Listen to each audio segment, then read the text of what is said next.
सिद्धेभ्यः। ओम नमः सिद्धेभ्यः। ओम नमः सिद्धेभ्यः। आज हम आप सबके सामने द्रव्य की गुण और पर्याय पर एक बहुत बड़ी भूल पड़ी हुई है, जिस भूल को लेकर के हम सब लोग काफ़ी भ्रमित होते हैं। द्रव्य की परिभाषा ही सबसे पहले गलत और भ्रमित बताई जा रही है। उस परिभाषा में बताया जा रहा है कि गुणों के समूह को द्रव्य कहते हैं। यह परिभाषा अपने आप में अधूरी और भ्रमित करने वाली है, जबकि आचार्य उमा स्वामी देव अपने तत्वा सूत्र के 5वें अध्याय में स्पष्ट तौर पर कहते हैं, सद्रव्य लक्षणम उत्पाद व द्रव्योक्तम सत। और अंत में एक बात और कहते हैं, गुण पर्याय व द्रव्यम। ये 3 सूत्र द्रव्य की परिभाषा पर अपना लक्ष्य प्रकाशित करते हैं, जिसके अनुसार यह कहा जा सकता है कि द्रव्य गुण और पर्याय के समूह का नाम है। जबकि जितने भी लोग हैं वो हमें परिभाषा बताते हैं कि गुणों के समूह को द्रव्य कहते हैं।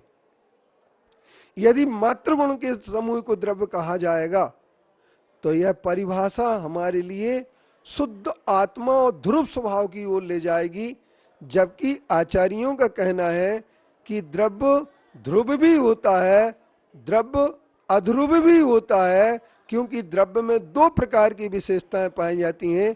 इसलिए सत्ता 2 प्रकार की हो। सद्रव्य लक्षणम, सत्ता ही द्रव्य का लक्षण है, अर्थात सत जैसे सोना है, सोना पीला भी होता है और सोना कठोर भी होता है। सोने में गुण होते हैं तो सोना की अंगूठी, हार आदि कोई ना कोई पर्याय अवश्य होती है, क्योंकि इन लोगों का जो सौराष्ट्र से निकला हुआ पंथ है, उस पंथ में यह कहा जाता है कि पर्याय द्रव्य से सर्वथा भिन्न है।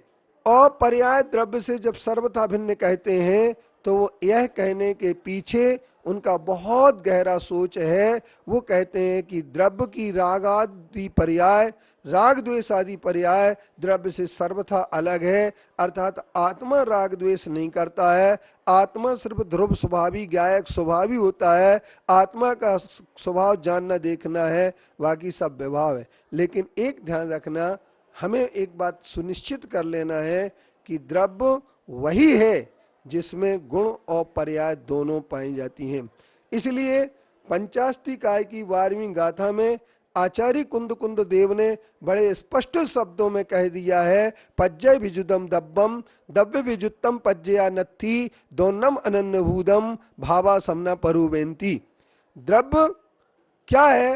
तो वो कहते हैं द्रव्य पर्याय से पर्यायमय है और पर्याय द्रव्यमय है। द्रव्य से अलग पर्याय नहीं हो सकता है और पर्याय से अलग द्रव्य नहीं हो सकता।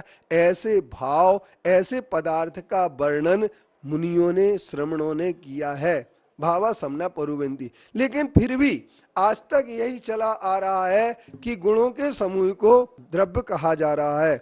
और हम इस आधार पर यह बात कह देना चाहते हैं कि द्रव्य की परिभाषा आप सब लोगों को सद्रव्य लक्षणम उत्पाद व्यय, ये दोनों पर्याय हैं, ध्रुव गुण हैं, और पर्याय और गुण दोनों से मिलकर के उत्पाद व्यय द्रव्योक्तम सत।